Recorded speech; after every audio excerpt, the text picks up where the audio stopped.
Library Commission for October 20th, 2022. The time is 4:30.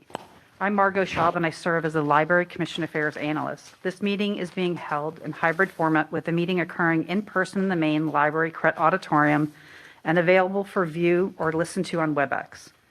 Public comment will be taken both in person and remotely by video or call-in for each item on the agenda.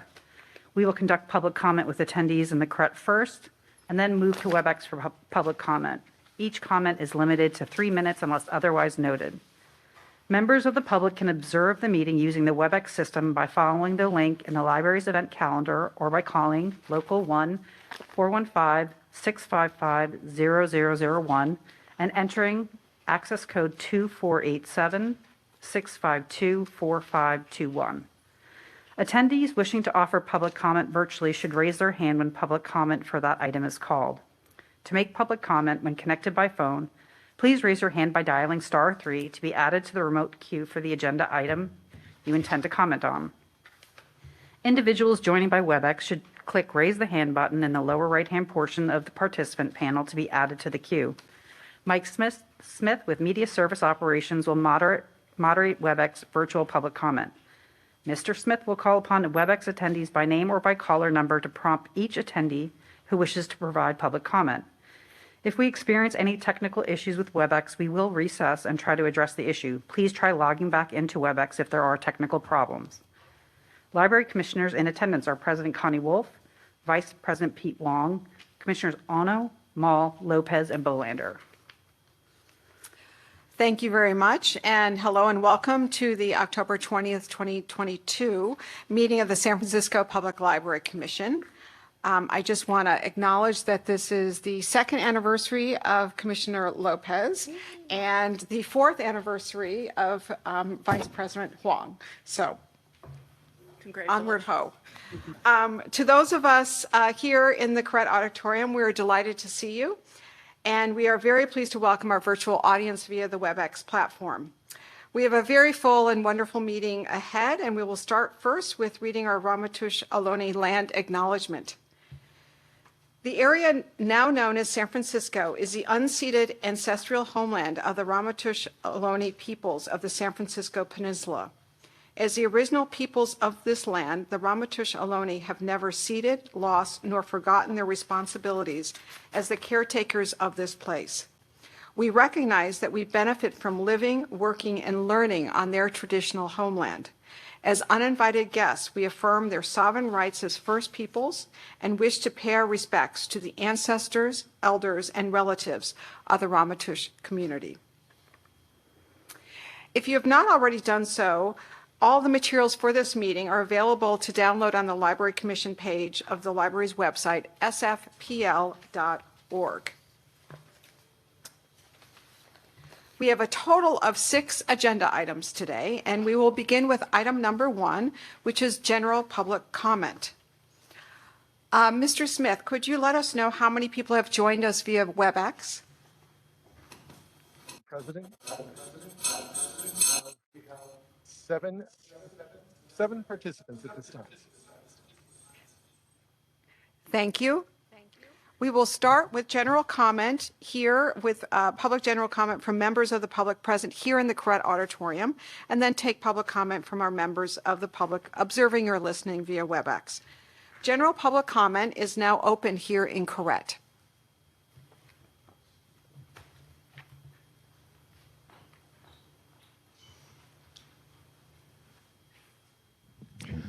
Good afternoon. This is Peter Warfield, Executive Director of Library Users Association. Library Users 2004 at yahoo.com and P.O. Box 170544, San Francisco, California 94117-0544.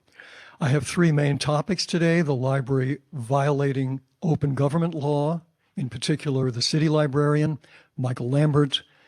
Number 2, debookification, and unequal access to the presumably free and equal access, and the inappropriate touting of toxic, privacy-breaking social media that the library continually is doing. On Tuesday night, 2 days ago, the city librarian, Michael Lambert, acknowledged through Ms. Schaub that he had violated the timing requirements for the provision of Prop G calendars. Proposition G calendar has been on the books for over 20 years and basically requires that there be information provided in a calendar that says who department heads and other people each one has met with, what they discussed. And it has to be ready 3 days after the meetings. So 3 days afterwards, it's supposed to be available. We requested it 6 weeks after, and it was not ready as it should have been on time. With respect to debookification, we see increasingly tremendous amounts of money being spent on electronic books and other materials, and increasingly less being spent on comparable or equivalent titles. And in some cases, more and more we're seeing where electronic books are provided, but no print books. Print books can be accessed by everybody, electronic books only by those who can pay to play and have the equipment. The library doesn't provide Kindles and such to read those, all of those books. Meanwhile, the electronic books are having less circulation than print, but more being spent on them than books. Touting of toxic privacy breaking social media continues. Frances Haugen's testimony at the Senate a year ago talked about how Facebook is putting profits over safety, especially for children. And I spoke about Twitter, a whistleblower speaking about spying within Twitter and turning over private information of Twitter users to the Saudi Arabian government. That's something that the library shouldn't be touting, and it should at least give people warning about what that entails, use of social media. Thank you. Any further public comment here in Correct Auditorium? Seeing that there is no additional public comment here in Correct, we turn general public comment to our WebEx participants. Members of the public who wish to make general public comment on WebEx, please click the raise hand button in the lower right-hand portion of the screen. If you've called into the WebEx dial-in number, please press *3 to line up to speak. Mr. Smith, are there any commenters in the remote queue? And if so, please begin to put the commenters through. Madam President, commenters in the queue at this time. Pause briefly to allow additional commenters to join. Madam President, there are no additional commenters in the queue at this time. Thank you. Hearing no further requests for comment, general public comment is now closed. We now turn to item number 2 on our agenda, which is discussion on the Summer Stride program. And I'm going to turn it over to City Librarian Michael Lambert. Thank you, President Wolf, and good evening, Commissioners. Just this past month, we concluded our signature Summer Stride Summer Learning Program. And this year's program was special for many reasons, but mainly because it marked the first summer since the COVID-19 pandemic in which all of our libraries were open again and offering robust in-person programming. So it is my sincere pleasure to welcome our Youth Services Manager, Christy Estrovitz, and our resident champion for summer learning to deliver this presentation. Thank you, Michael. I think you've said it all, but I'm going to tell you a little bit more about Summer Stride. It's so great to see you in person in the Correct. I spy a couple of tote bags up there.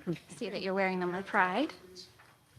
And I would love to share the outcomes from this summer.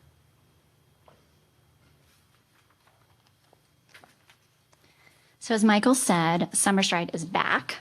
Programming is back, and there's so many factors in this being our best program in the past couple of years.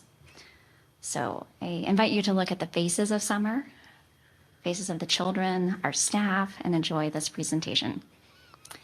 I also want you to hear the voices from our public. And so here are some of the the hundreds of feedback that we've received from our community about the love of Summer Stride and the activities. And I want to highlight the one that is in all caps because that's how we received it. That is the excitement of this family where their son learned how to read a book by himself this summer. Yay. But you can also see it's from adult voices, it's STEM learning, it's books, it's everything that we want it to be. And I also want to shine the light on our staff. So the first day of summer started June 1st, and we asked every single location to take a photo showing their Summer Stride pride. So you see just a couple of our branches and the main library.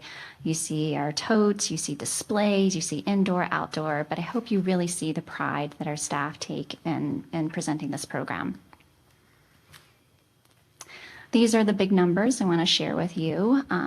You can read these on the screen. What I'm really, really proud of is the engagement that we had with participation, as well as our finishing rate, which is above the national average, representing 62%.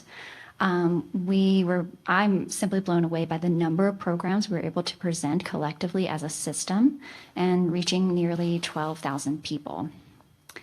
And I'm super, super proud of how we've been able to increase our engagement with summer camps and summer school programs that are happening this summer. And the fact that we welcome nearly 10,000 students into our branches and serve them with literacy resources. And I don't know that we've really measured that as a Summer Stride outcome before, and I think it's something we'll continue to do. We also really doubled down on our community engagement. As you know, we had limited staffing, but we tried to do our best to go into the equity zones of San Francisco and co-present and be in community with 39 outreach events. We also had our signature Yell program. We paid teens this summer, and we welcomed back teen volunteers.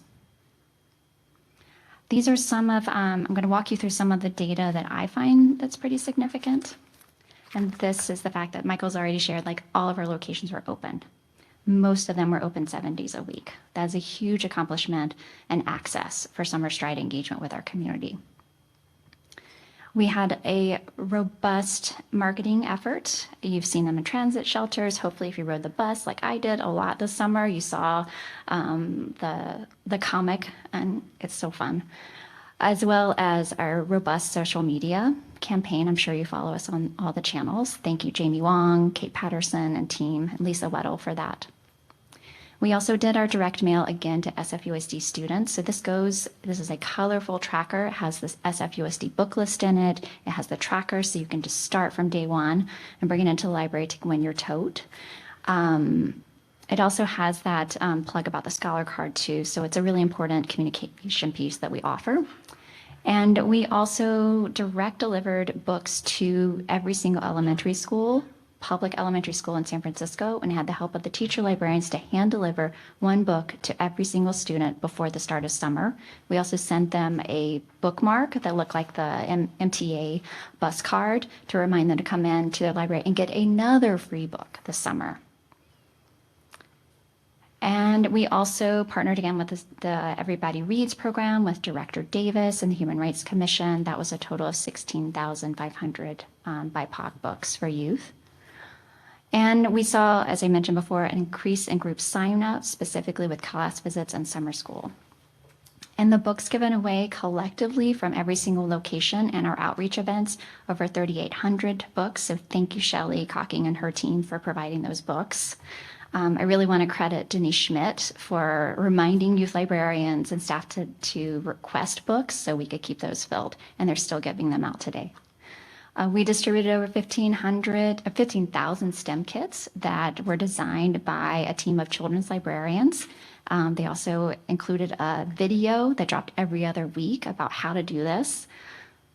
And again, we're in 39 community events over the past couple of months. And this, you can see on here some of the examples of where we've been. We went to the SOMA Safety Fair, as well as we were at all the SF MoMA Family Days this summer. We were with the Latino Task Force 5 times in partnership with the Mission Library, Junior Giants, as a couple of you were there, and more. We saw a dramatic increase in registration, which was predicted. And we saw significant increase in every single one of our racial equity responses that we received. We're tracking that now to create our baseline data. So we're really pleased to see those numbers moving up and know that we have more work to do. And that all led to nearly 15 million minutes of reading, learning, listening, and activity. So we're so proud of this. This is just give you a comparison of the past couple of years, the past 5 years of where we are on our finishers and our participation. We've doubled, more than doubled last year's, and we were predicting more in coming years. So that's the data. And now I want to take you on a tour of what it looked like in our branches. And I'm sure that you had a chance to participate with us in community events and making and doing things at your library this summer. And this is what it looks like if you didn't have a chance to visit our 300 programs. We started with a kickoff here at the main library with our artists, Mini Fan, and our community partners, including the National Park Service, the Presidio Trust, SFUSD, Chronicle Books, and the Human Rights Commission, and Mo Magic joined us. This exhibit was so well received that it extended through September. And we commissioned fun frosted donuts from a local place in the Mission. So I think everyone had a great time, and we definitely want to hit repeat on that again. Our field trips from branch libraries to our majestic national parks returned this year in a very safe manner. I really want to celebrate the branches who participated, and we were able to co-create experiences for our community. As you probably remember, you pick up at the library, you go on a shuttle, you have an experience in nature, and then you're brought back to your home library. So this is one of the events that I had the privilege of joining. I rode the bus from Viz Valley all the way to the Presidio. It took a full hour to get there. We were met there by about 80 people who joined us on the story walk that was co-presented by award-winning artist Sean Harris, who had a story walk there of his Caldecott honoree book. And he was met there by Fatima, my favorite park ranger. And they had co-designed this program where she talked about the native plants. And they specifically selected early June, so the plants like yarrow would still be in bloom along the Chryssyfield Promenade. So while he was doing storytelling from his book, she was, the next stop, she would share a story from nature. And we provided sketch pads, so there was intergenerational sketching and story, and we provided books too. It was beautiful. So this is what it looked like at a library branch. So this is Parkside. All of our branches were able to reboot and offer in-person story times in June. So we saw over 300 story times happen. We also saw a couple of petting zoos. There's so tremendous value in urban kids being able to smell and be up close to the animals to get that experience that they may not get to otherwise. And again, our teen volunteers are back, and we're so appreciative of their interest in working with the library. It's their first job, and what they're able to give back.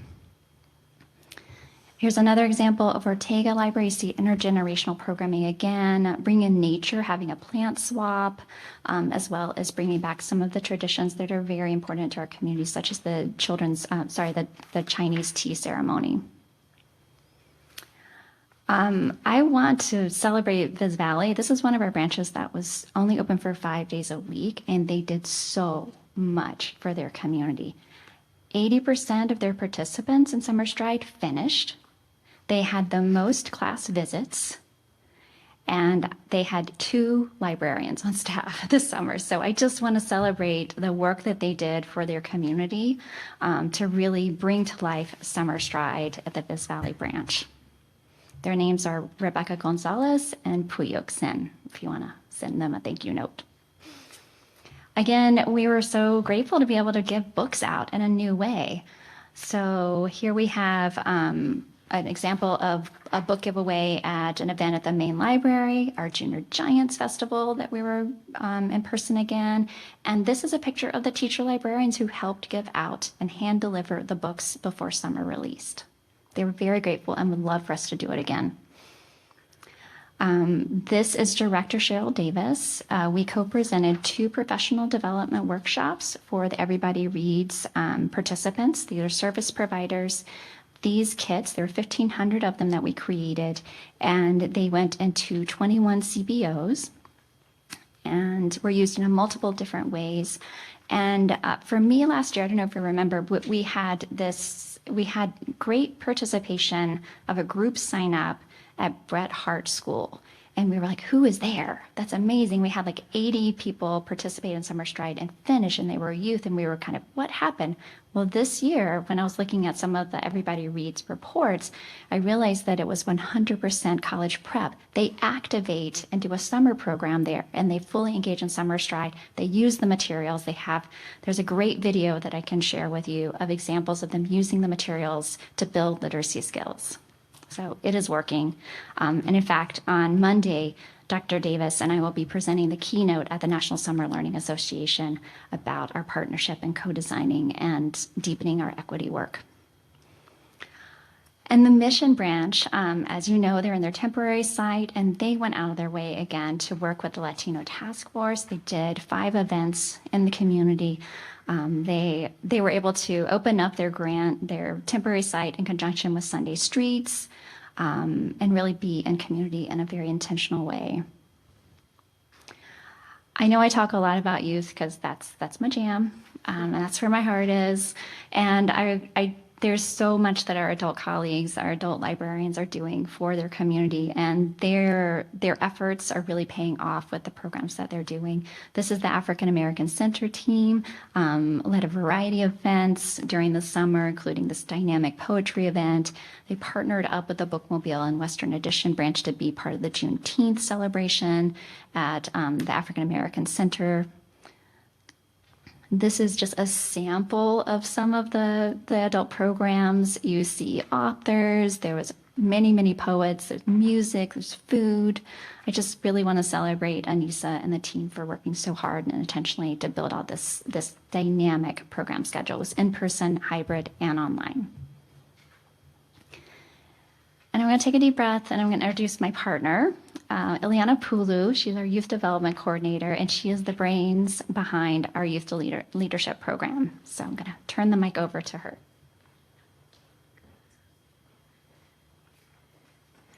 All right. Thank you, Christy. So I am one of the brains behind this. I would be remiss to not mention all of our wonderful Yale leaders that are listed here, as well as the support that we've received from direct supervisors and from leadership.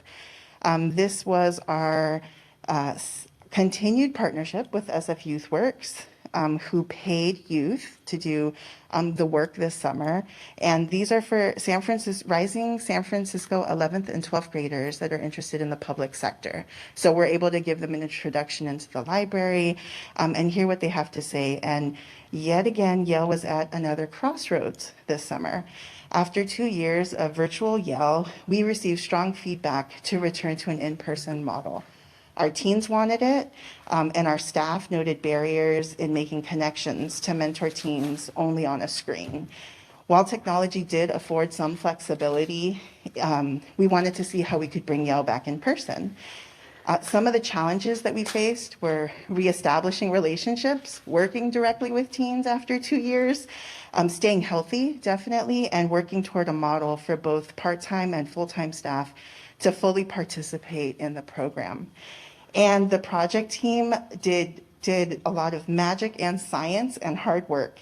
They worked together towards a hybrid approach where teen interns attended in-person meetings, field trips, check-ins, and helped with events at their local library while also having some virtual time to work towards completing action items and deliverables. These final deliverables included in-person pop-up programs at 4 locations. So Excelsior brought in experts on mental health and wellness. Portala set up craft stations for a fun community day. The Mix worked with a class visit in the main children's center on an identity map. And West Portal developed and debuted their very own board game right outside. Teens also developed activity kits at Mission and Bayview on non-toxic cleaning solutions, and then a craft for children, teen, and adult as a make and take or grab and go at Sunset. All of our interns also created public service announcements based on what they learned, liked, and saw during their time as a teen intern. And you can see those on our YouTube channel under the 14s playlist. There was a showcase that you can see like all of the teens together at the Museum of Craft and Design, where they had a private tour of the July exhibits. They celebrated each other and their work. There was a soap carving activity that the museum staff offered, and our partners from YouthWorks were there to help celebrate. Next slide.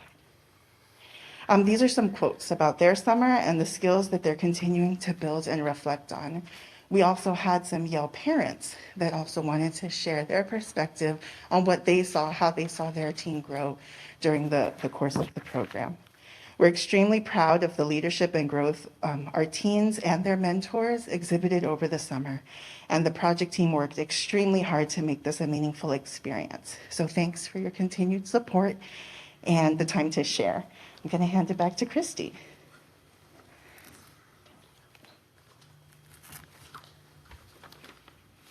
So once again, I want to go back to the Warriors who love the library and really wanted to celebrate the success of Summer Stride and be part of that. So they offered a party, and it was a party for sure. And the Western Addition branch library, Naima, really made a compelling plea for this. And she and her team really know how to host an event and bring community together. So I want to celebrate them for being willing to host a party on their lawn, inside and outside of their branch with the Warriors. So thank you, Warriors. And also thank you to the Friends of the San Francisco Public Library. They really sponsor all of our public programming during the summer. We're so grateful for their partnership and also their advocacy for this program to continue in such a high quality, elevated way. These are the list of some of our programming partners that really made our system shine and help us welcome back our community. And this is the fantastic Summer Learning Committee. We meet every Thursday to talk about this and build this together. Alejandro is my co-pilot, so thank him for helping me pull this information together. And our fearless leader is Michelle Jeffers, our chief of programs and partnerships. Want to give special thanks to Roy, who helped send out materials throughout the summer to our staff to make sure we're quite stocked and ready to meet the needs of our community. And delivery services, specifically Walter for hand delivering, or I guess truck delivering, all the Everybody Reads kits to Ella Hill Hutch, which served as our distribution point.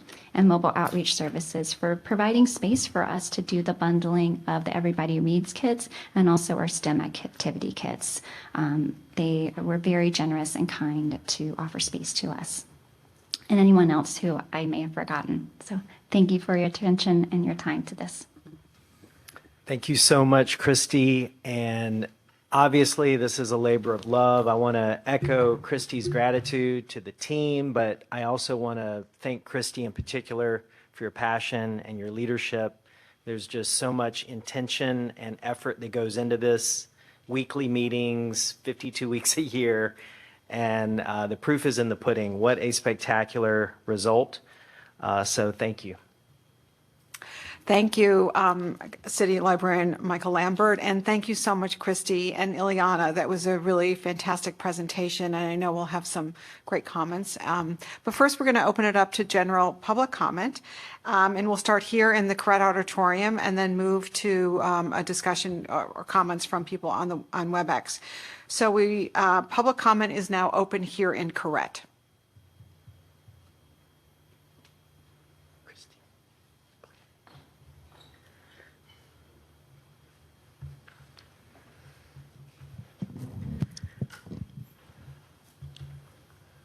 Good afternoon again, Commissioners. Peter Warfield, Executive Director, Library Users Association.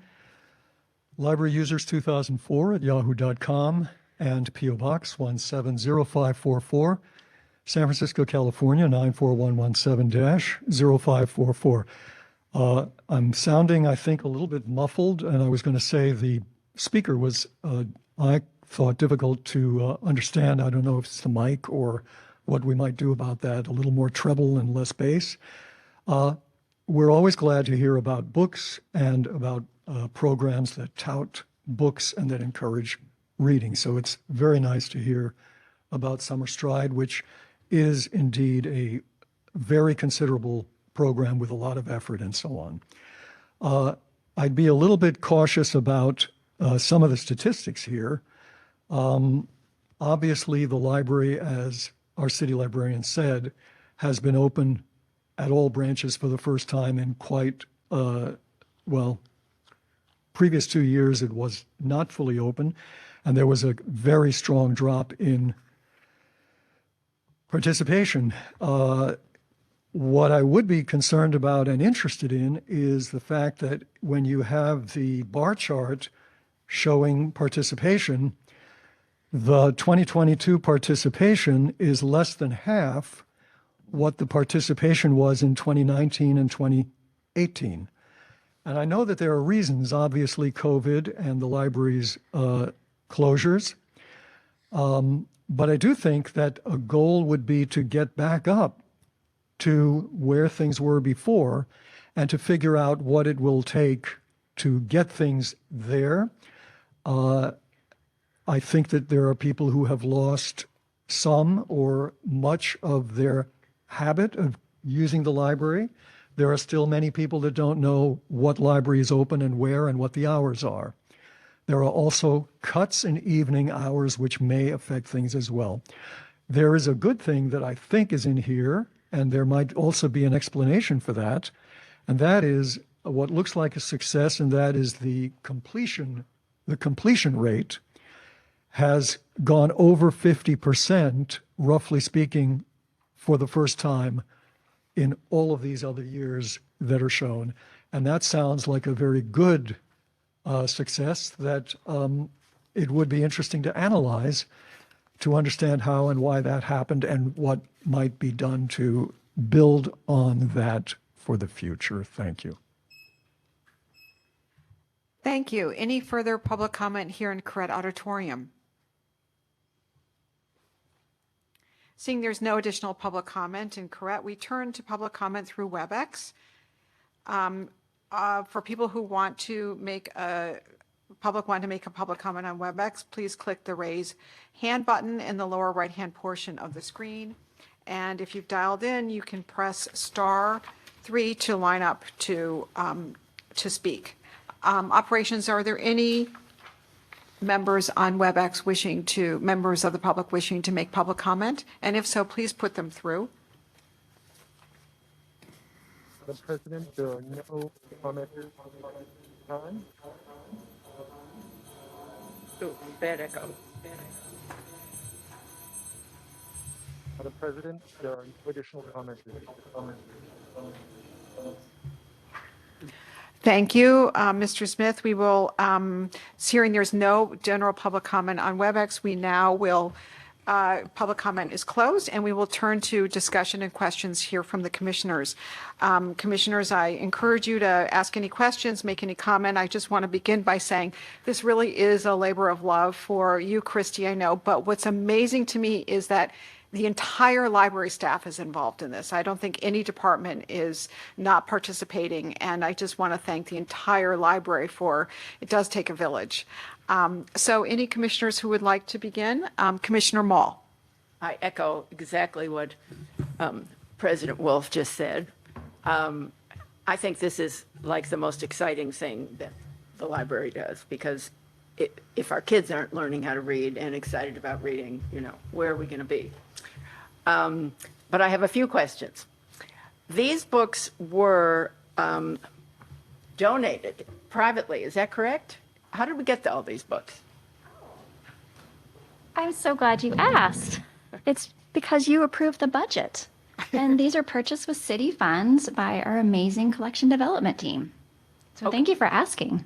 Wasn't there a private funder last summer or the summer before, but did not continue this summer? Is that correct? That's correct. That's correct. Oh, It was just during COVID.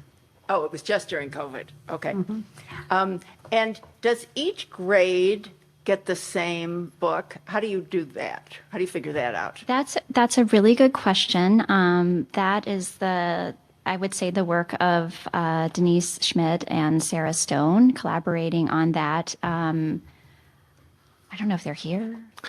I know what they do, or think I so, think but I know what they do. I know I feel like they provided a variety of books in different languages at different ages. So there would be a variety of books to be chosen from. So the kids can choose. They could choose their book, my- but it was matched to the grades that were served. So, K to 5 or K to 8, because we do have some of those schools as well. And then are they in English or are they in different It languages? depended on the school and what their language needs were. Got it. Yeah. Okay. And then there's a picture of, it said, 38,000 free books for youth, but 28,000 free books for SFUSD students. So the difference of 10,000. So that's an and. I'm glad that you asked that because the 28,500 books were sent directly to SFUSD before school released for the summer. So they had a book in hand and a cool looking bookmark that said, come to your local library and pick up a bonus book. And then every single library had free books for any kid birth to 18 that came into the library this summer. Oh. So potentially, if you went to SFUSD, you definitely got 2 books. If you happen to be in the Everybody Reads program, you got, let's see, there were 10 books in there, no, 11 books in that box, 13 plus books this summer. And if you went to a community event, Went all through high school. the free books for SFUSD was specifically for elementary schools and the K-8 schools. There are a handful of those.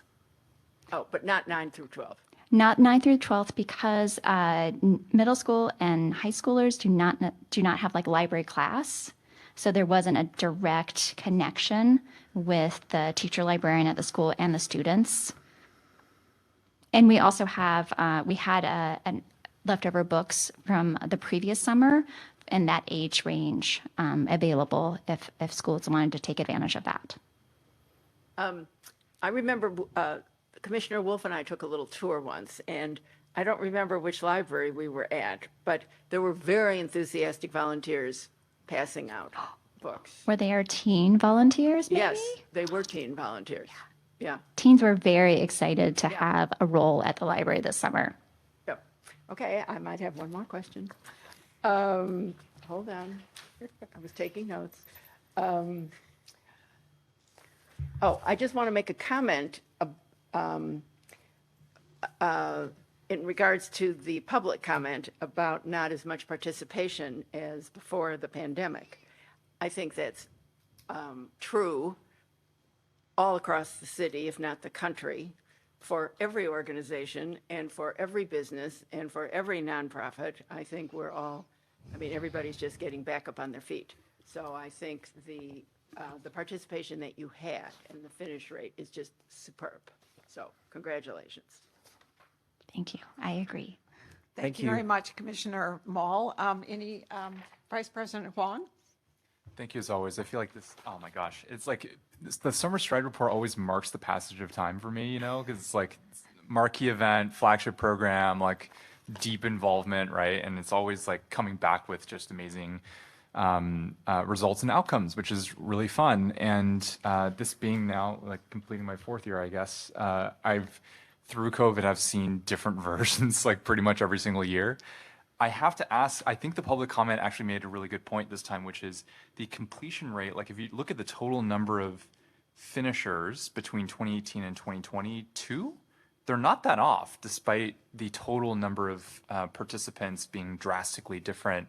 Like, I know there's probably a lot of digging here, and it's like kind of non-scientific probably, but if you had to just venture a guess as to why the finishing rate this year was so special, like could you offer some commentary around that number? I would be glad to. Our marketing team was paying attention to the Beanstack folks that had not signed up or had signed up but hadn't made any movement or tracking. So there were strategic emails to the Beanstack registrants that created that boost and like, you can finish it. And I credit Jamie Wong for like tracking that and sending out really snappy communications to help with that. So there is a reason. Oh, And we've been trying to focus on that metric for many years. I mean, the past 2 years is just like, come and participate. But I feel like we can increase that. And the national average hovers around like 48, 50%, like max. So we're on to something. Yeah. And that's people huge. do need that encouragement throughout the summer. I just find that so amazing because I feel like, at least in my day job, I've worked with a lot of folks who specialize in that line of work of, what we call like growth marketing. You do a lot of like these iterative tests. What kind of marketing? Growth marketing Growth is like the sort of like jargony term for it. Yeah. But most of the time you eke out like 3% gains. And then as long as you have big enough audiences, you can call that like statistically significant. Everyone that posts a win and everyone celebrates. Like, this is huge. Like, this is like such a, I think like such a good capability to have and to prove that the organization knows how to do this and can boost finishing rates from 44 to 62% in a single year is amazing. Like that is unheard of. So congratulations. Thank you very much for providing that detail. Thank you. I think there's one more element to that is that our STEM kits, there were 5 and they dropped every other week. People caught on to like, oh, there was a STEM kit last week. I didn't get that, but there's one coming up. So they started coming in on a regular cadence. Because it was something new with their library. And I think our staff were very encouraging to pass those out. And that positivity goes a long way, saying this counts towards your, tracking for Summer Stride too. Awesome. Super cool. Thank you. Thanks for asking. Can I clarify what you just said? Do you mind if I do that? Go ahead. Okay. So, is that okay? Of course it is. Anytime. So somebody- Clarify as much as you want. No. Okay, so somebody gets a book. Okay, like walk me through the process. And then how does the person at the library sending out the email know if they're reading it or not? I'm missing that part. We don't track what you're reading. I don't know. No, but then We what's don't know. what'd you call it? The beanstalk or the? The Beanstalk was the online tracker, like Yeah. on your device or on your laptop, that you could record your time electronically. Oh, so it's And you would earn time. badges. Yeah, you would populate when you read 2 minutes or 12 minutes or an hour. It's an honor system, correct? It's an honor system too. Yeah. Okay. We also had the paper tracker as well. So if there's no movement, then you're saying that the student gets a little to, A little nudge. A little Yeah. nudge of Yeah. like, hey, you joined, keep reading. Okay, thank you. We know Sorry. you're learning. Fine. Thank you, Vice President Huang. Commissioner Bolander.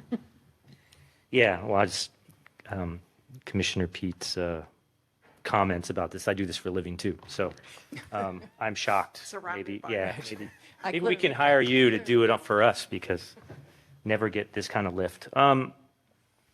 I would be very keen and curious at a future date to understand how you guys did that. If there is a way for whoever did this sort of results, or because this is something that's very powerful for participation as well as engagement with other communities, especially. And I'm just impressed. And when I drew the line, I'm like, wow, the participation is finish rates better than it's amazing. So I think we should definitely dig into this a little bit more and see how your learnings can be applied to more than just what you guys are doing, because again, it is so vital that we get that, close the loop and get people to participate and stuff like that. So I'm just curious about that. I just wanted to say that. And then 2, yeah, I'm blown away. I'm going to go tell my team. Can't you guys do this? Well, we do have. This was similar to what happened with another thing that we did when it came to the ads, when we did the, which the statistics on that were shockingly awesome too. So maybe it's just because people love the library. I don't know. Thank you. Thank you. Great Thank you. job. Thank you. Thank you so much, Commissioner Bolander and Commissioner Lopez. Christy and Ileana, thank you so much. This is really up my alley. And just seeing, the information just brightens my day. I have to say that the partnerships that you have built and the partnerships with different nonprofits at different communities is amazing. And that's what also makes this to work, because you're reaching out to communities that oftentimes are neglected. So that extra effort, it's really showing your commitment. I really appreciate the hiring of youth. I was just wondering if you can elaborate how this youth are, I know that is another entity, but how are the youth hired, and what can we do to retain them and hopefully, have them return and turn them into librarians?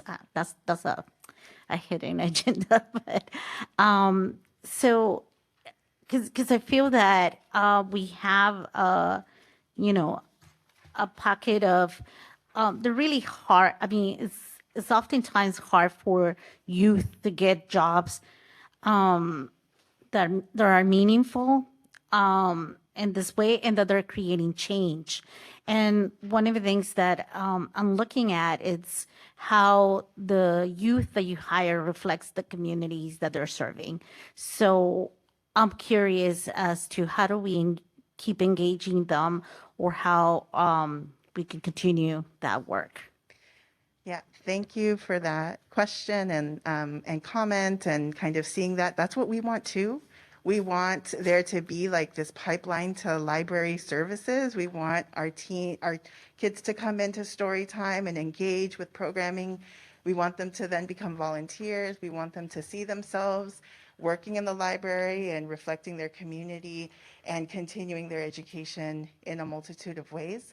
SF YouthWorks has been a fantastic partner in helping making sure teens are paid and recruiting from equity zones that they look at. So they use, the application is open to any San Franciscan that's 11th or 12th grade or recently graduated.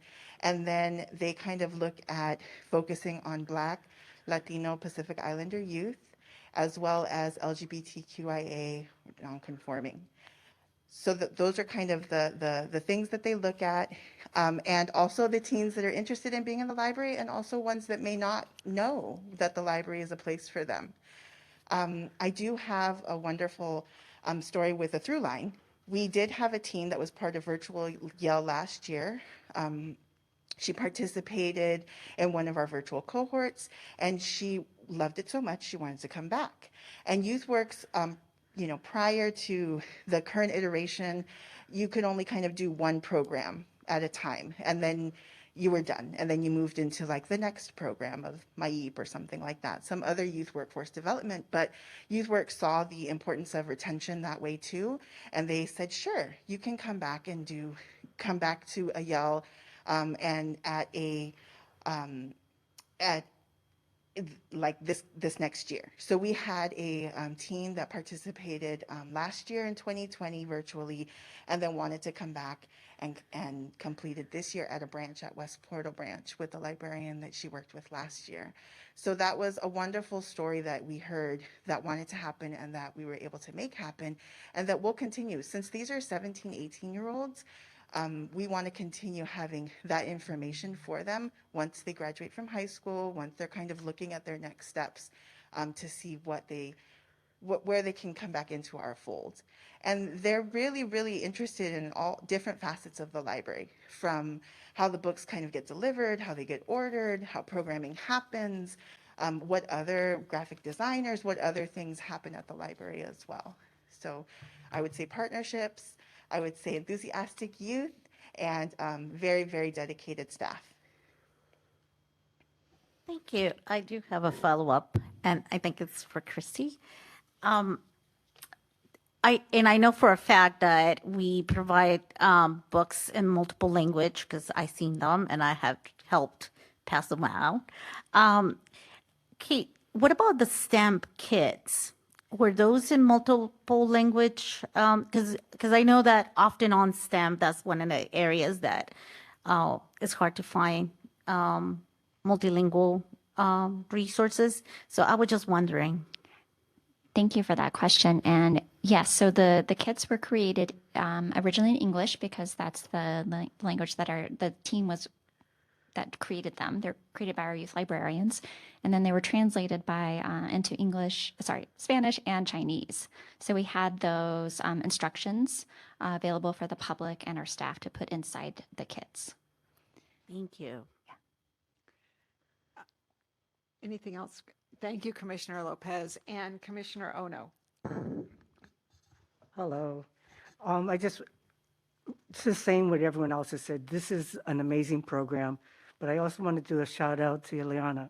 I have my, I am trying to get my grandnephew, who's too young right now, into this program, and I keep pounding it into his head every year. Summer Stride, and sign up for the Yale when you're eligible. So just to give you a shout out there. But I do want to say, I am very impressed with Viz Valley. 80% is amazing. And going back to what Peter and Jerry said, is there a way to find out what motivated them to get to that level, or what did they do differently maybe, that we can duplicate for next year? But I did want to give a shout out to that, and also to Bret Hart. What they were doing is also an amazing feat too. So, but I have a question about the non-toxic cleaning project. The students came up with that idea themselves? They did. So we we separated into general cohorts. One was called the arts, with a focus on the arts. One was social justice and literacy, that looked at accessibility services. And then one was nature, health, and sustainability. And so those teens were led by Joanna, who is the youth librarian at the Mission Branch, who worked both at the Bayview and the Mission. So the teens, because the Mission Branch was under renovation, they're figuring out their space, and Bayview had the space for them to meet. And the teens they came up with that concept. It was a bilingual kit. Joanna is bilingual, and so were some of the teens. And they sourced all the materials, and then they had several kits for distribution, both in Bayview community and in the Mission. Wow. Yeah. That's amazing. It's just another indication of how great this program is. So thank you, and thank you to all of the team. They also created book lists. Book lists were part of all of the programs too. Thanks. Thank you. Thank you, Commissioner Ono. So there's no question this has been a love fest, and but it's based on incredible hard work. I hope that next Thursday at your team meeting, you will convey our incredible, enthusiastic impression. I mean, we're so impressed with what you do and how you do it and how you bring the whole library together, and just the way in which you continue to just dig deeper and reach deeper into the community for participation. I think what Commissioner Mall said at the start, if we don't get our young people to read and enjoy reading and learning, we really are in trouble. So the more you can do, so you can pretty much know that when you come back for budget approval, we're going to be on your side on that one. I just want to say thank you to everybody, and to all the hard work you've done. So enjoy a little bit of a breather before you start in for next year. Thank you.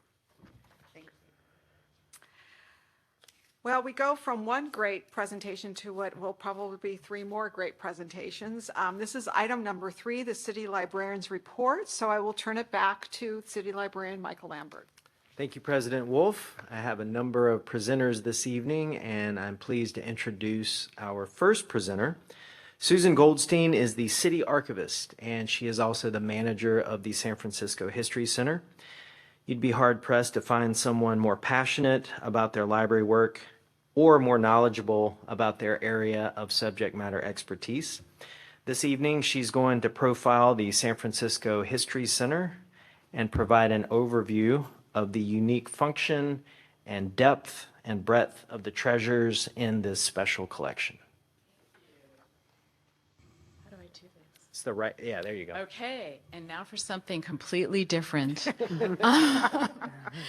I think I was last here a few years ago, so welcome to people I knew before, and there are some new faces, so great to see everybody.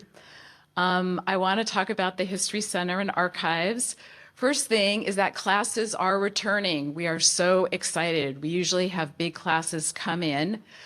We had a high school a couple weeks ago. This is a class from Stanford that was up here last week. And Monday, we're finally getting our first University of San Francisco class back. So it's really good. Like we used to say, the swallows are returning to Capistrano. We're getting our classes back.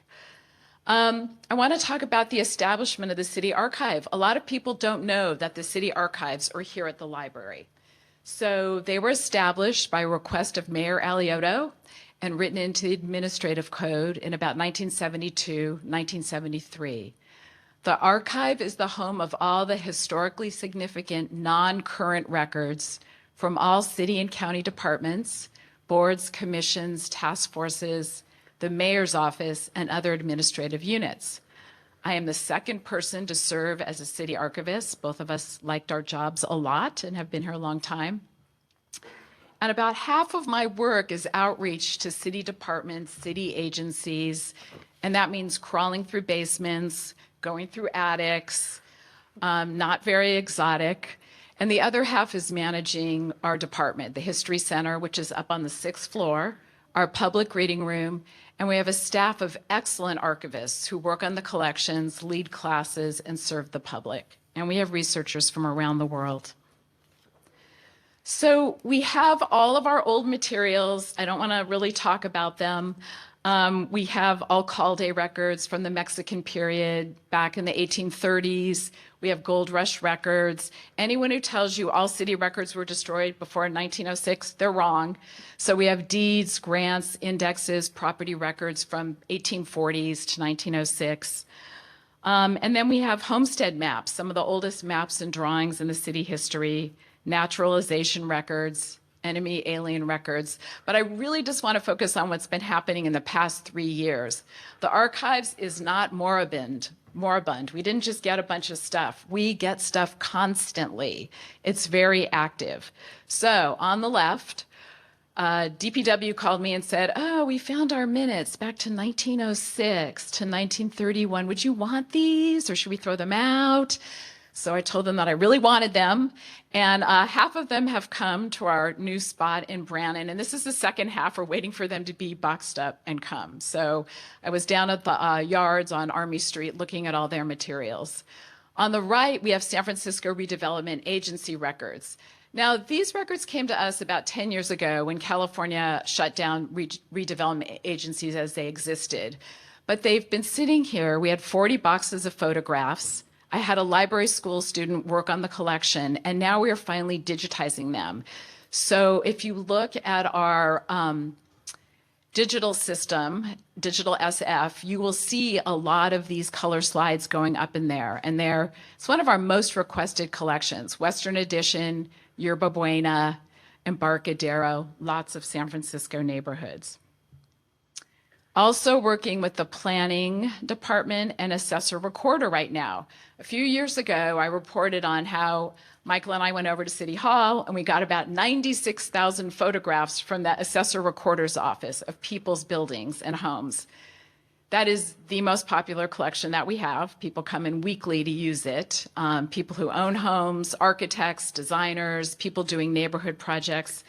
So the planning department approached me and said, hey, we really want these digitized, and we think maybe we're going to pay for it. So they might not be able to pay for it all. So anyway, we've started that project. We've been meeting over the past 6 months. We've been working with the assessor, and we're trying to get it all in the San Francisco Property Information Map. It's a great online database run by the planning department. So it's out to a vendor. We're doing some trials, and we hope this can go full bore in the next few weeks. And then on the right, planning said, oh, and we have a bunch of stuff too. And they're pretty good. Planning calls me about every 3 or 4 years. So I went over with Tommy Suzuki. She's one of our great archivists. She does a lot of the mayor's papers, and Tommy does a lot of city departments. And it's just a bunch of boxes like this. And we spend a lot of time going through them, assessing them, and seeing what we want to bring back. So we do a lot of site visits. This is a different project we did with the assessor's office this year. Often offices need research or help with different things that they're doing. So in July of 2021, the state of California passed legislation. All counties have to develop a plan to identify documents containing unlawful covenants and to re-record them with the restricted language redacted. So they called on us for help for examples of restricted covenants and what else we could do for them. So this is from our collection. This is a handbook for property owners in Ingleside Terraces, 1945. And on page 2, in between how you can't have a store or a saloon or grocery, number 8 says, no person of African, Japanese, Chinese, or any Mongolian descent shall be allowed to purchase, own, lease, or occupy said real property. So you see the racism that is in these San Francisco documents. This is not the only neighborhood that has these. And I use these often for classes. It's often very shocking for students or anybody to know that these existed in San Francisco. So we've scanned these, made copies for Joaquin Torres. He used them for some talks he was giving. We also work with the Government Information Center to do 2 reading lists. The adult one is Racial Restrictive Covenants and the Politics of Property and Racism. It's an excellent list, covers a lot of territory, way more than you thought about San Francisco, and it's on our homepage right now. And then I believe Sarah Stone did the one for kids' books about housing equity and neighborhood segregation. And I was really impressed. I thought, what is she going to come up with for a kids' reading list? But it's really terrific. So this is a focus of another city department, but we're helping to support them on this. This I just snuck in because I'm so excited about it. It doesn't really have to do with city records, but I've been trying to digitize these 2 newspapers for about 10 years. And I wrote a grant to California Revealed, and it was accepted. And finally, just 2 months ago, they finished the project and it's come back to us. So on the left, my left, is the Hunters Point Beacon. It is very rare. It ran from 1943 to 45, and it shows them building up the Hunters Point neighborhood during World War II. We and Oakland Public are the only ones who have it, and we have the fullest run, and it is now completely digitized. So I am thrilled. The one on the right is the Spokesman. That was 1965, 1969 out of Bayview Hunters Point. When Linda Brooks Burton was alive, she said, Susan, this paper's being destroyed. We need to get it out of the branch. She gave it to us at the Main, and we tried to do preservation. And finally, I got the money to digitize it. So again, this has been asked for by a lot of people over the years. And I featured the one that chose the groundbreaking for the Wadden Library, which is now named after Linda Brooks Burton. So I'm just thrilled to have this project done. That was great. Okay, just touching on again, tours and classes coming back. On the left are our folks from Ear Hustle who are doing all the programming coming up. They dropped by and visited our department, and we had all these great photos of San Quentin in our photo archives. We have an enormous photo archives, and they really enjoyed seeing it way before either of them ever visited it. But that was kind of fun. And then on the right again is the class kind of going through materials that are there. And I just want to talk about a few more things. So I was on vacation for 2 weeks. I got back last week.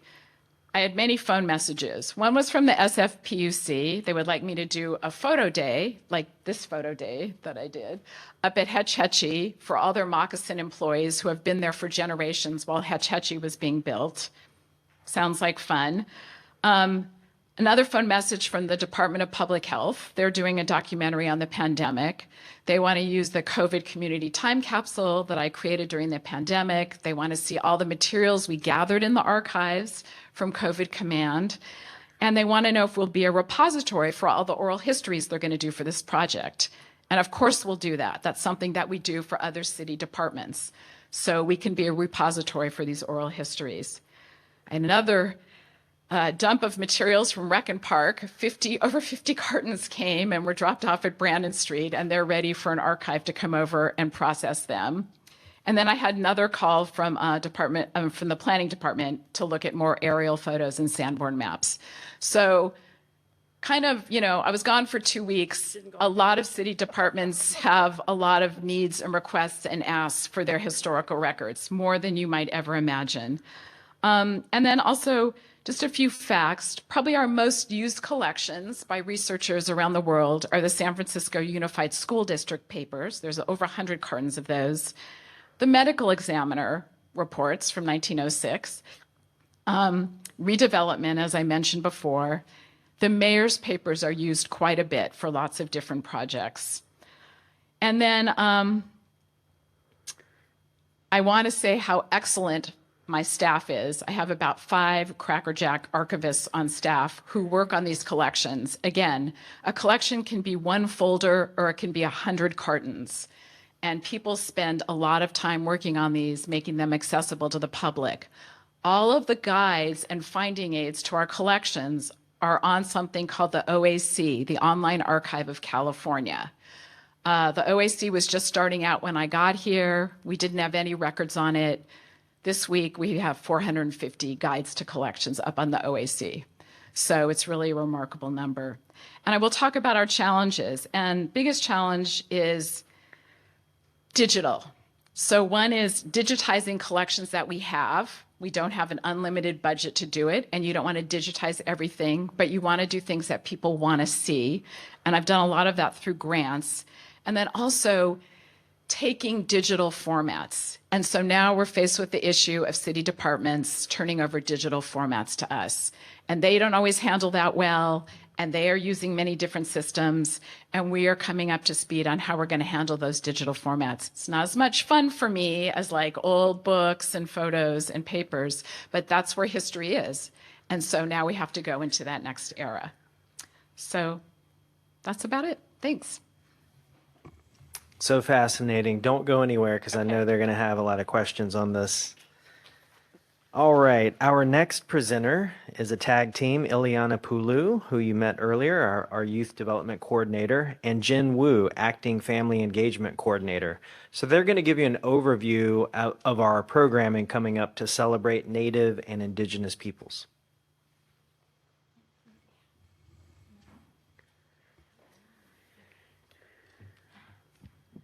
Good evening. Good evening, Library Commissioners. My name is Jen Wu, and I'm Acting Family Engagement Coordinator at Community Partnerships and Programs. I'll be reviewing system-wide programs for cultural awareness celebrations of First Person, Indigenous Heritage Month in November. I'll be talking about adult programs, book recommendations, and youth programs. Next slide. Okay. So we'll start with the American Indian Film Festival, Season 47, returning to in-person programming after 2 years of virtual programming from November 4th to 12th. Since its inception in 1975, the mission of the American Indian Film Festival has been cultural exchange through the power of film of Native American and Canadian First Nation cultures. While the content is by, for, and about Indigenous storytellers, American Indian Film Festival remains a festival for all. So from filmmakers whose intent is to inform, educate, enlighten, and entertain all viewers. Thanks. On Thursday, November 10th at 6 p.m., San Francisco Poet Laureate Emerita Kim Shuck and special guests celebrate the release of Shuck's new book and collages by Lisa Ruth Elliott in the book, What Unseen Thing Blows Wishes Across My Surface. The one and only Dr. Leneda Warjack at Medicine for Nightmares Bookstore, Saturday, November 12th, 6 p.m. Dr. Leneda Warjack, member of the Shoshone-Bannock tribes, scholar, educator, and author, and leader, discusses her book, Native Resistance, and her work during and after the occupation of Alcatraz Island. And at our branches, we bring creative arts and food education to adults of our library community with the following.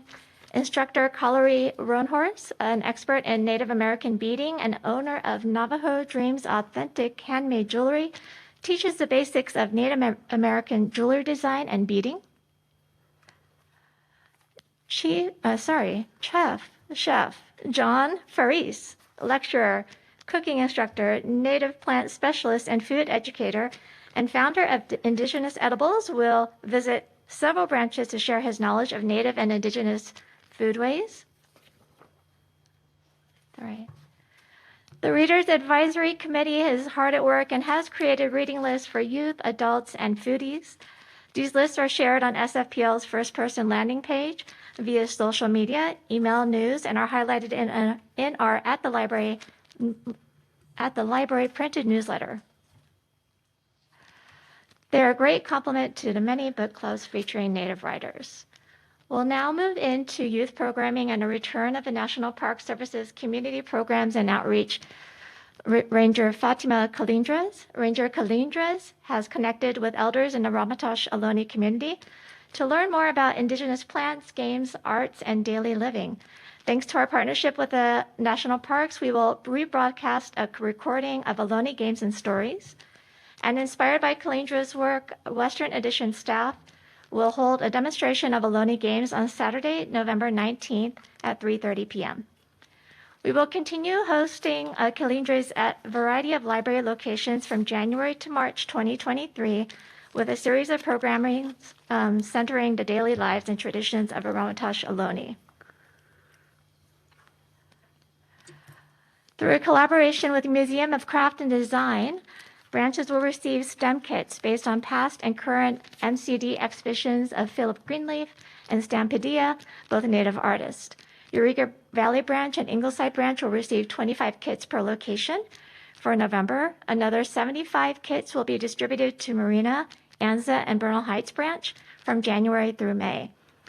We acknowledge that the San Francisco Public Library is located on the unceded ancestral homelands of Ramatosh Ohlone peoples, who are the original inhabitants of the San Francisco Peninsula. And we also want to move beyond performative actions and center Indigenous voices in our programs all year round and through the items on our shelves. Thank you for your time.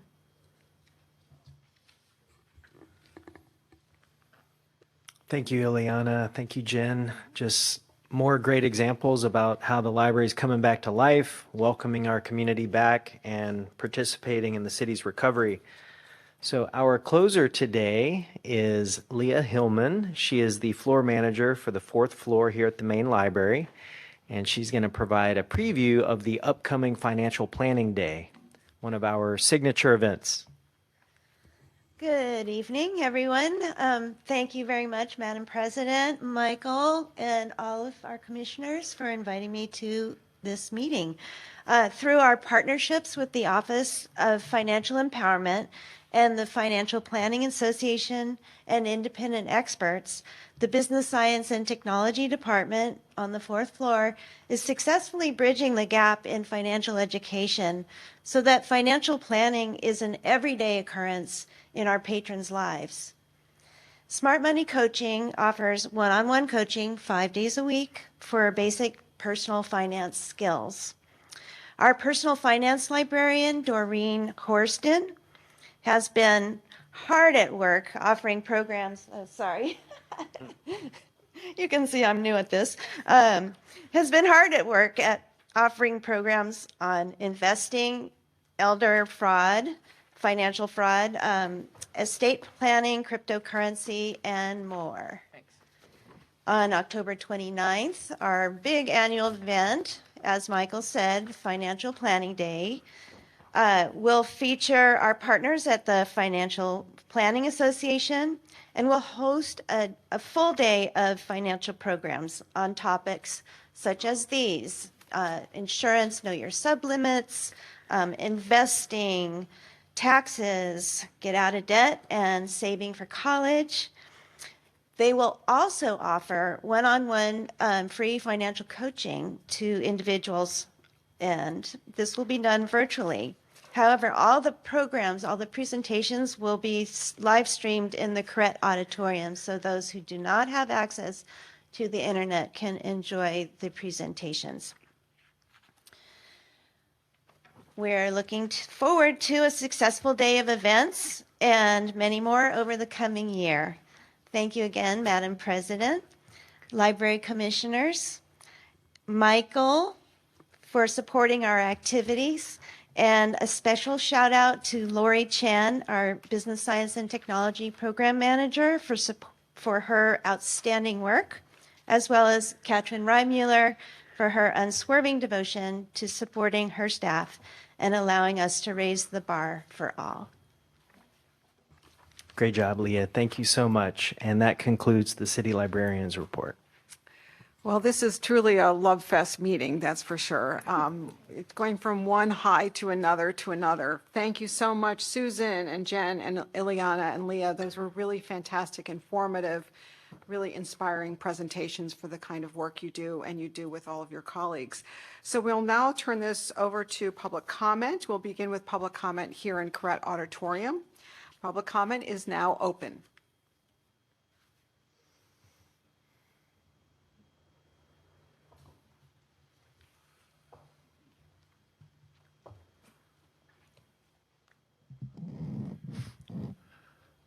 Thank you. Peter Warfield here, Executive Director, Library Users Association.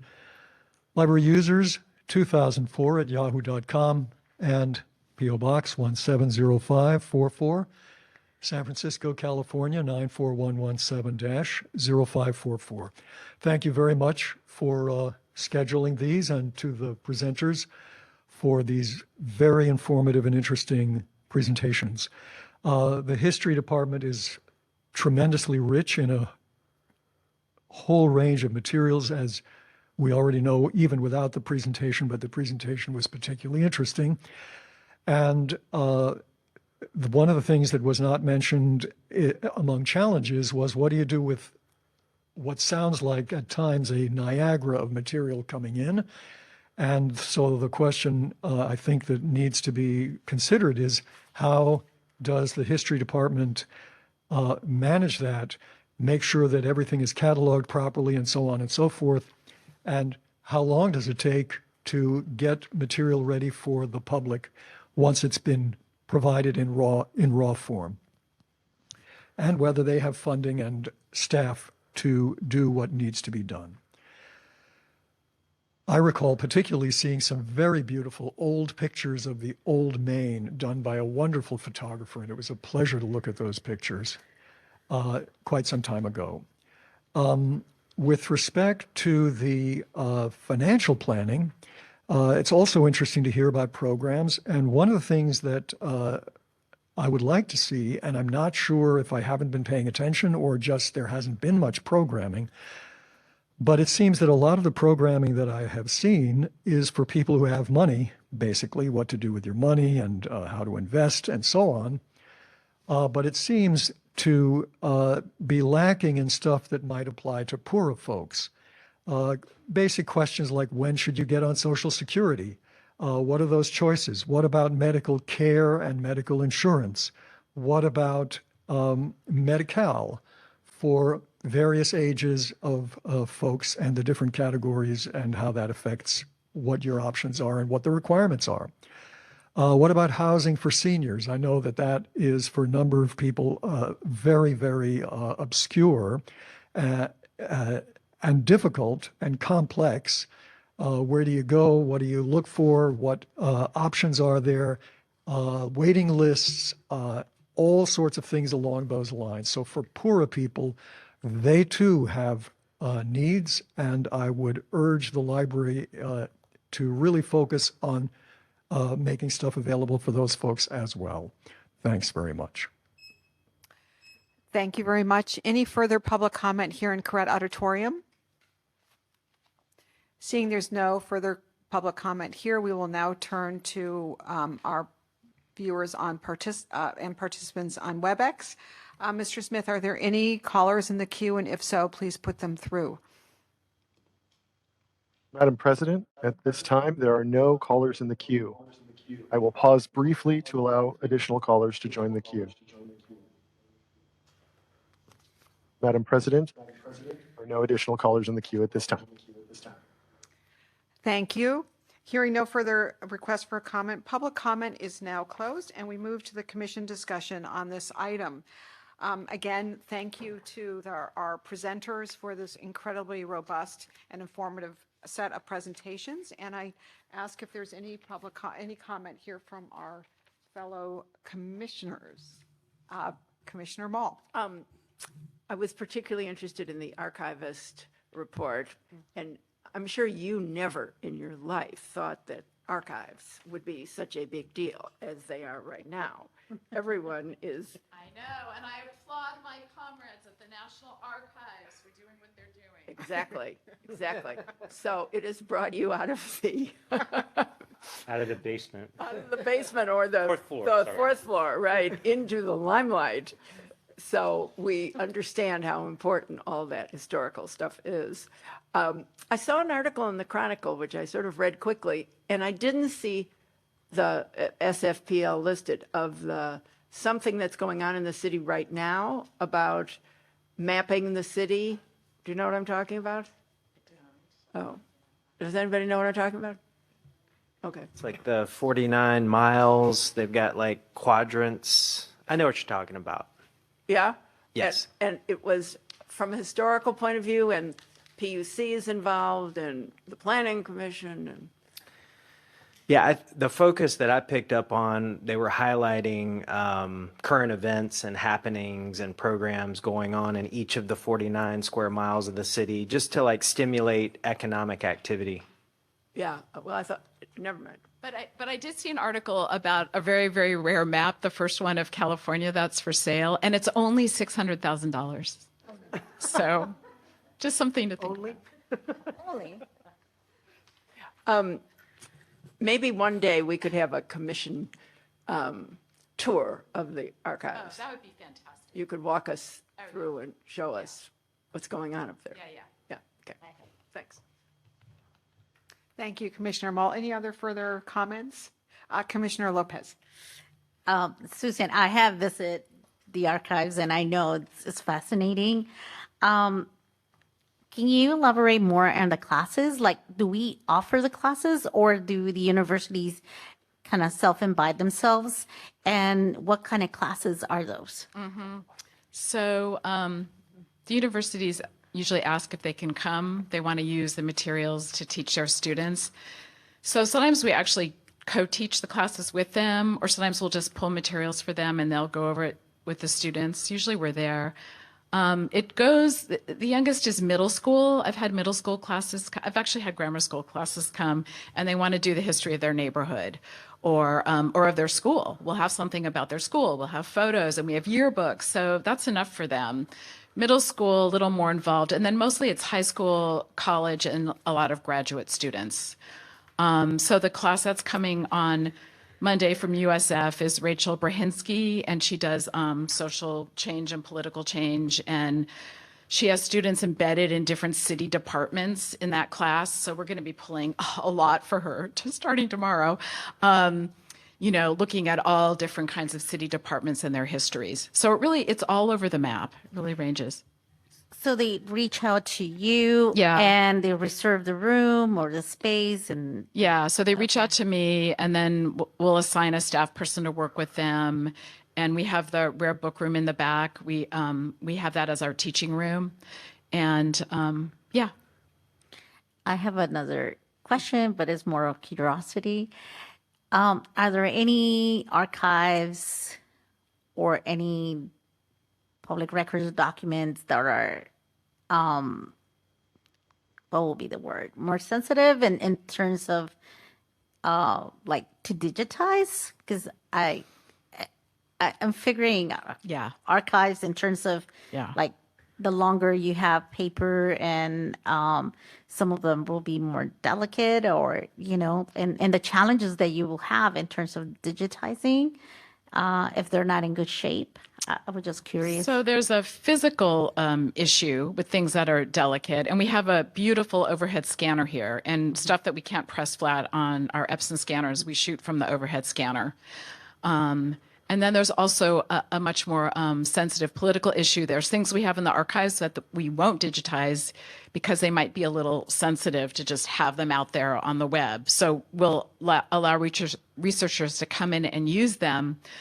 But we wouldn't necessarily want to digitize them. We did a big grant with UCSF and the Gay and Lesbian Historical Society, and it was early gay and lesbian, early AIDS papers in the early days of the epidemic, and all of us really had a struggle.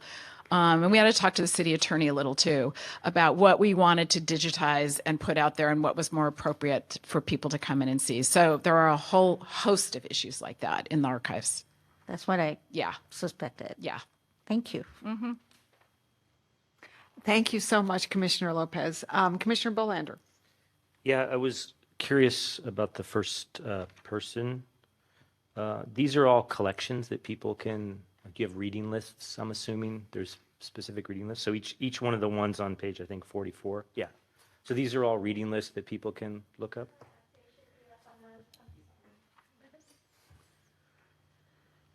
Correct.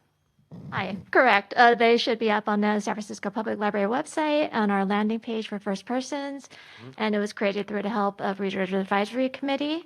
Okay. And I believe because there are a reading list for young folks that young adult youth librarians also had a hand in creating those lists. And are there any kind of outreach efforts similar to what they do for Summer Stride?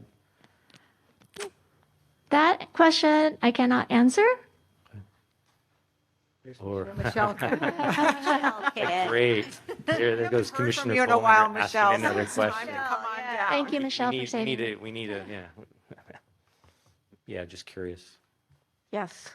Cool. This is why I wanted to have her come up. She always has a good joke.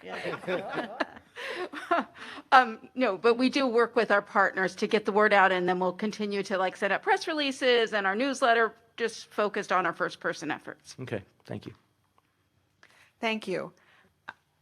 Oh, another, going back to Commissioner Lopez.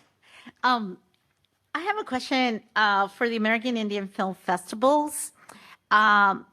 What films are we featuring and how are those selected? So these are all good questions, and I am not the one behind partnering with the American Indian Film Festival. That would be my colleague, Anissa Melody. She's not here at the moment, but I'm assuming that the American Indian Film Festival collaborated with the San Francisco Public Library to choose and select the films that are shown. My understanding is that they're going to be shown in this In the location, correct, right? yes, yes. Okay. And they will, I just want to, because I just want to make sure that I heard correctly. Yeah. They're going to be streamed from here as well. Or did I also a good did I question. make that up? I would have to check with the American Indian Film Festival website to see if they're actually going to be streaming virtually. Okay. Yeah, Thank you. of course. I probably made it up. But Thank you. Commissioner Ono. Oh, sorry about that.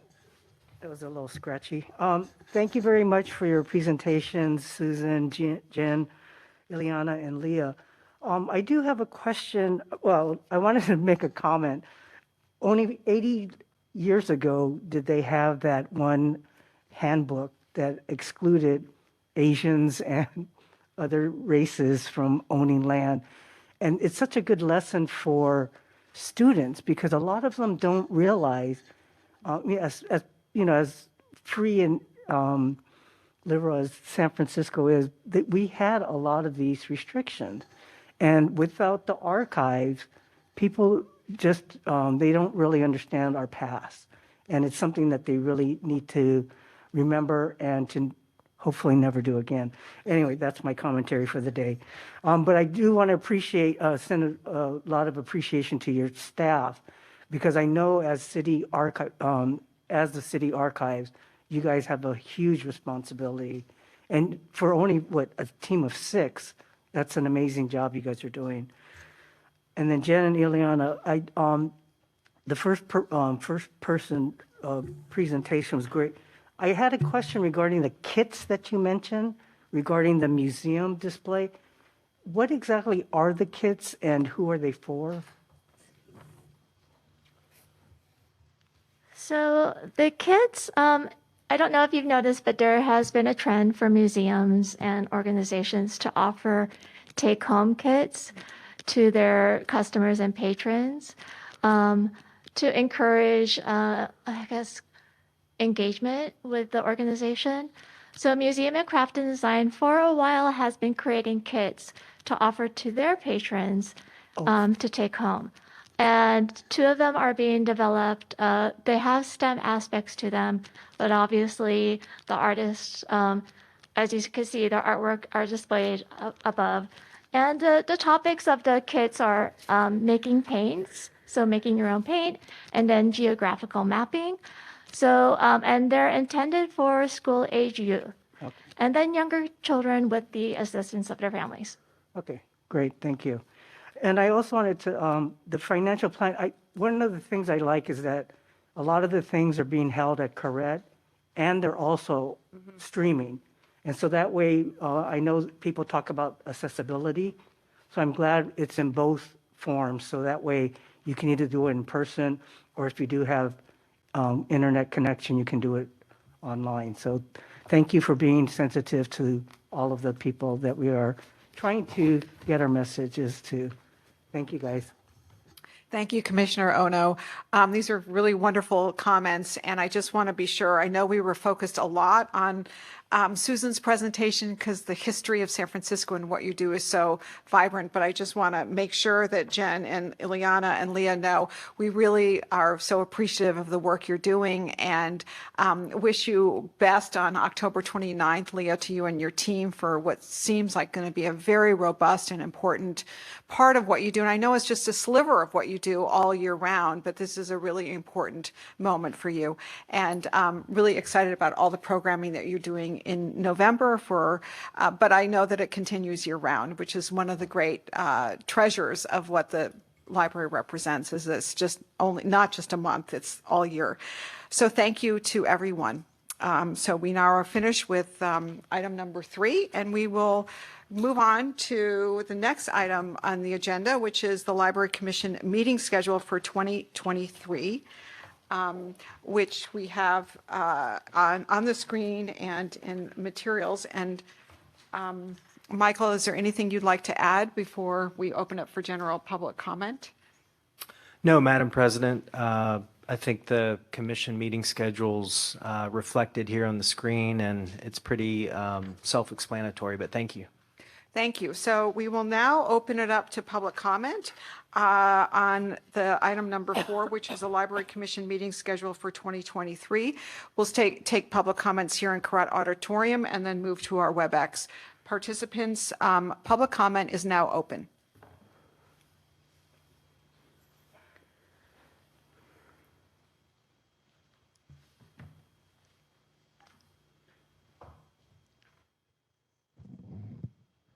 Once again, Peter Warfield, Executive Director, Library Users Association. I wonder, does this thing have to squeak and shriek every time it starts and stops?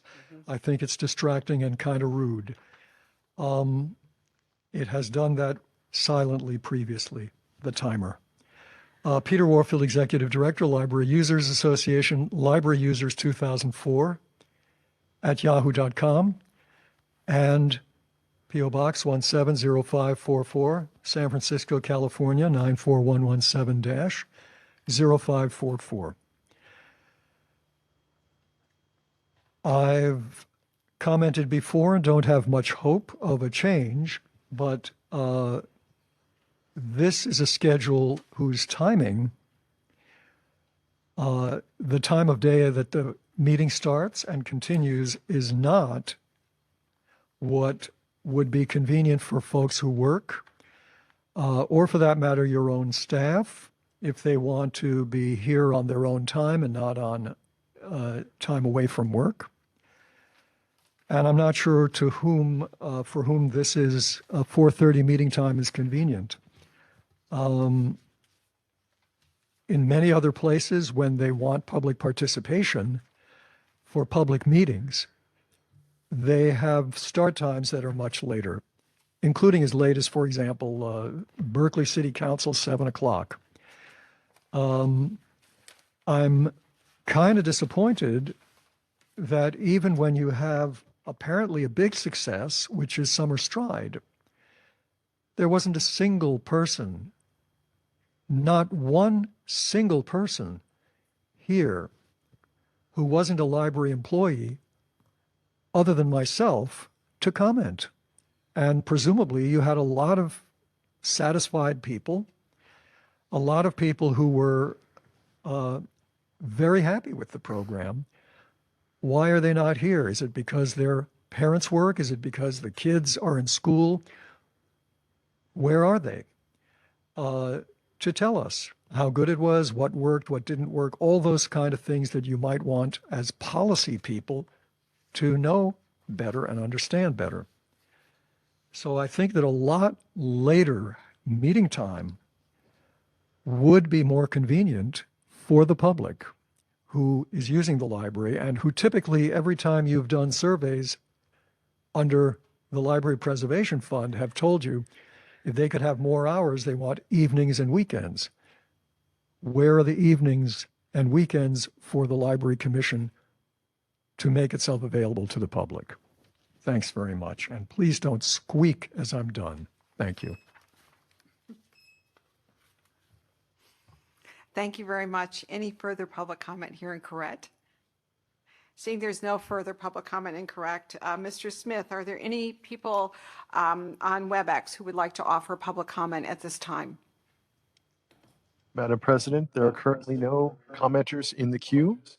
I will pause briefly to allow additional commenters to join. Madam President, there are no additional callers in the queue at this time. Thank you very much. Hearing there are no additional comments, public comment is now completed, and I now turn this over to the Commission for discussion. I know that there was some, Commissioner Ono. I would like to ask if we can make an amendment to the meeting schedule. The one in December 21st is just a few days right before the holiday, and if at all possible, if we could change it to December 14th, the week before. We have done this in the past, and if possible, I would like to have that done this year or for 2023 also. Thank you. Great. Would someone like to make a motion?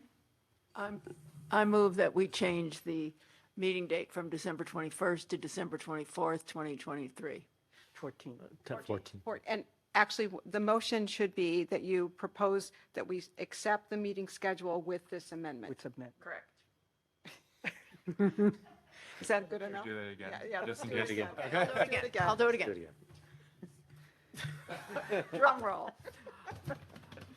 I move that we accept the meeting schedule as listed on this piece of paper with the exception of December 21st and change that to December 14th, 2023.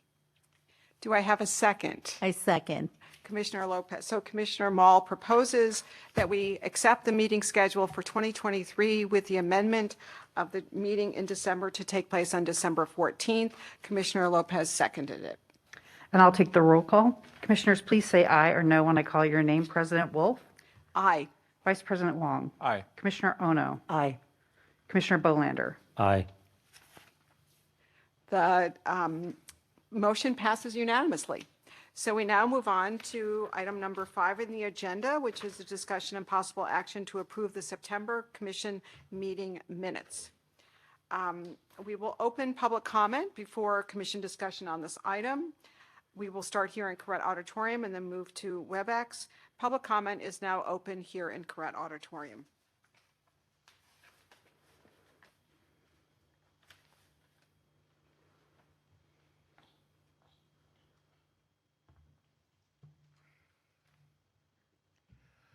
Peter Warfield, Executive Director, Library Users Association, Library Users 2004 at yahoo.com, and P.O. Box 170544, San Francisco, California, 94117-0544.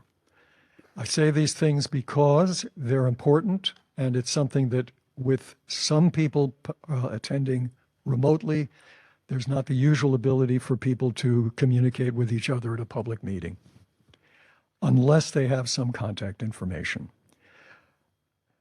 With respect to my comments, you've basically bowdlerized pretty much everything, taken out details as usual, and in particular, persistently have taken out the critique under general public comment that I've been giving pretty much for a year, since Frances Haugen testified before the Senate about how awful Facebook is for kids in particular, but for everybody, because they place profit over safety.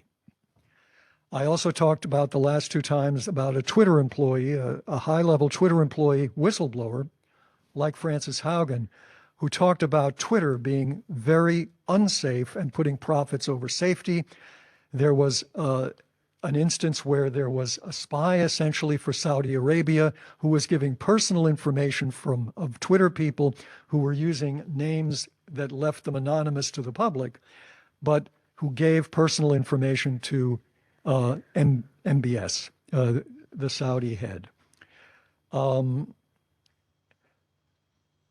I think that it's very wrong for the library to continually tout on all of its literature, get social, join Twitter, Facebook, Instagram, and so on, in particular without any warning about the problems and the dangers. With respect to my public comment on the next item, YouTube said it was about SFPL operations. I was concerned about no information being provided with regard to the renewals and replacements of library spaces, no information on books or shelf space, no specifics at all. And I said that Ocean View is basically in a traffic death trap. I said that on the city librarian's report, it was unconscionable that so many important items were being put on a single agenda item. And I asked, what is the point of sale system for? What are you selling? This is supposed to be free and equal access. And finally, under minutes, you once again, I said you left out all of the key information I provided at the previous time. Thank you. Thank you. Any further public comment here in Corrett Auditorium? Seeing there's no further public comment here, Mr. Smith, I'm now turning it to you. Is there any public comment via the WebEx?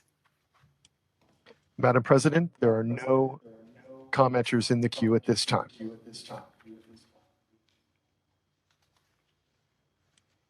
Hearing there's no further request for comment, public comment is now closed.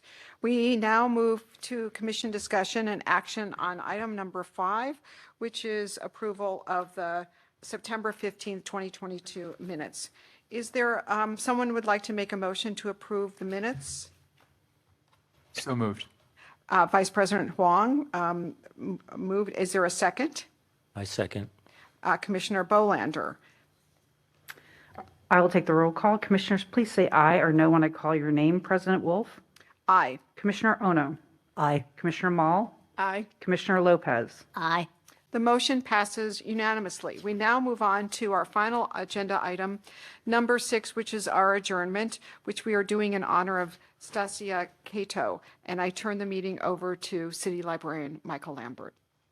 Thank you, Madam President. I appreciate this opportunity to pay tribute to Stasia Cato, a retired employee of the San Francisco Public Library. Stasia was born in Sacramento on January 10th, 1947, and passed away last month on September 7th. So you have a copy of her obituary in your packets. She was the daughter of Takeshi Cato and Florence Cato. She is survived by 2 brothers, Brent, and some extended family, including her cat, Tomo.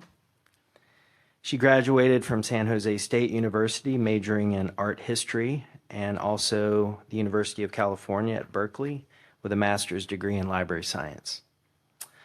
She started her library career as a special librarian with the Bechtel Corporation and later enjoyed a long career with the San Francisco Public Library. She was hired by SFPL on October 26, 1984, and retired on June 26, 2009. I did have the opportunity to speak with her brother recently, and he conveyed how important her library career was to her and her identity and the quality of her life.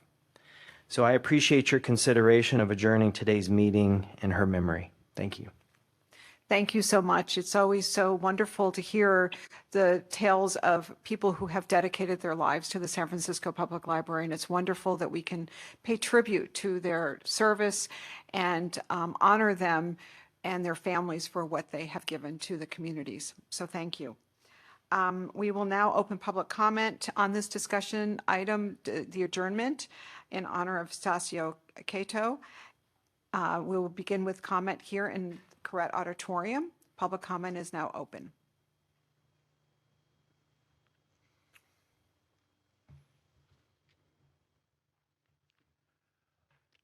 Peter Warfield, Executive Director of Library Users Association. First of all, we certainly endorse adjourning in honor of a longtime library worker. Unfortunately, I don't see in the back nor in my packet any information whatsoever about the person you're honoring, and I think that's unfortunate. I actually think that that's generally one of the strengths of the library, the dedicated and hardworking and knowledgeable librarians that are working here. There was a time when retiring librarians were honored as well, and I think it would be nice to do that as well. I appreciate what the city librarian read or said, but I do wish that there were something for the public to see as well. The issue that I've raised repeatedly, and I still think it's important, is for you as responsible folks on the Library Commission on policy and presumably guiding the library's direction, that you should not adjourn until you have said you insist on placing on future agendas an item near the end of the agenda that gives you the opportunity to say what you want in future meetings. Just today, as an example, certainly at least one of the library commissioners said something that they were interested in learning more about, and that is what was the reason and what might be built on with respect to the success of the Summer Stride program increasing its completion rate. Let's hear about it. Why don't we have an opportunity here for each one of you to say what you'd like to have on future agendas? I think that would be a worthwhile and valuable thing that you used to do and that many other bodies do as well. Thank you. Thank you very much. Any further public comment here in Correct Auditorium? Seeing there's no further public comment here in Correct, we now turn to WebEx participants. Mr. Smith, are there any people in the queue for public comment? And if so, please put them through.